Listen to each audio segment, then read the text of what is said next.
This is Sardis Lake.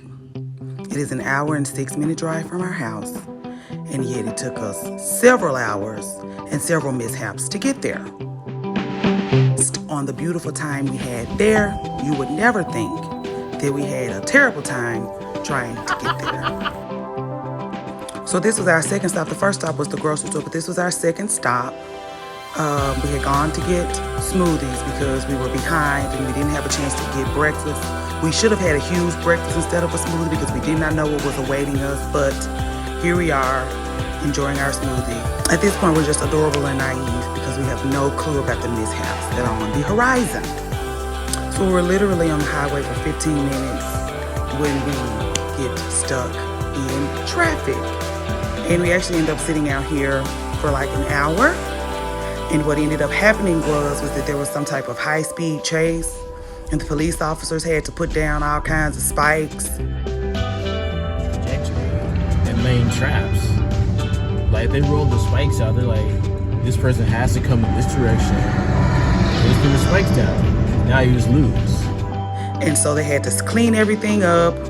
And at that point, we were able to proceed. Again, we had no clue that there were 2 more mishaps in front of us. So this trip was actually inspired by a place called Shipley's that's supposed to be in Oxford. Josh wanted to go there and get donuts and then take me to the lake at Sardis for lunch. But this is clearly not Shipley's. And apparently a lot of places get overzealous and open a Shipley's because they think they can make it and they can't. And so they just change the name to something with lesser donuts. And so this is what happened with this place. It looks like a crystal meth drive-through. We were disappointed. We sat there. Josh thought he saw somebody in there. He's not doing donut work. He's doing some other kind of work. And so we were disappointed and we left. We drove all the way to Oxford to come to a donut place that is now a crystal meth drive-through. And so now I have to go to use the bathroom at a Walmart or a corner store so that we can move on to our next excursion. We need a Walgreens to use the bathroom. See when we can close the bathroom. I understand.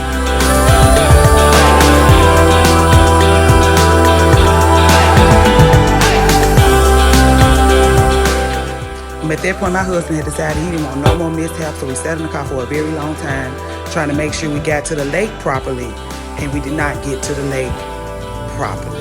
And so this is the wrong side of the lake. This is where people go to park their boats and do construction. I don't know, but you cannot have a romantic extravaganza at a place like this. This looks terrible. Like where were we supposed to sit? Like, it was a mess. It was a mess. We were hungry. We were frustrated. All we had for breakfast was a smoothie. It had been 2 hours since then. And so our nerves was completely shot.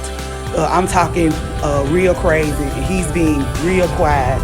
And, we just having a rough time at this point. So leaving the swamp, trying to get back to civilization, we lost our GPS signal. So I just asked Josh to take me home. Don't worry about it. Take me home. He said no.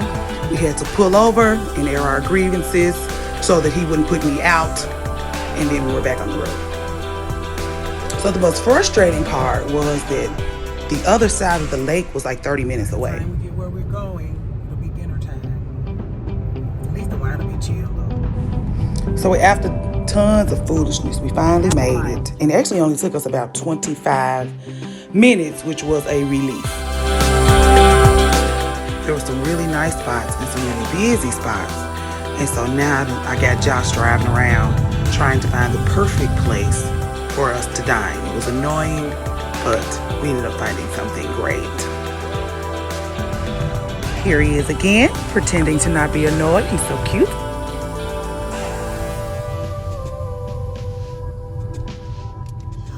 A wonderful spot for a picnic. He made us up on the tripod. He think I'm being extra.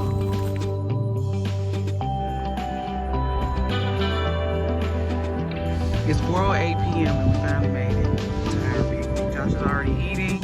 He's having ham and Swiss with Dijon mustard because he's bougie. And that's it. We made it. And we're still alive. what is the point of putting a napkin in your lap if the liquid is just going to go through the napkin?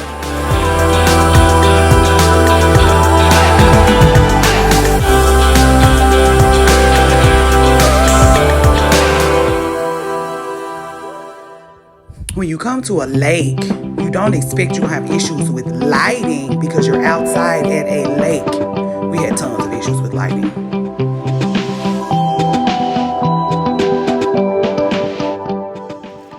So the interesting thing about this day is that I'm over the top and Josh is simple, and we both was just kind of like approaching things very differently. I was approaching things very extra, he was approaching things very simple.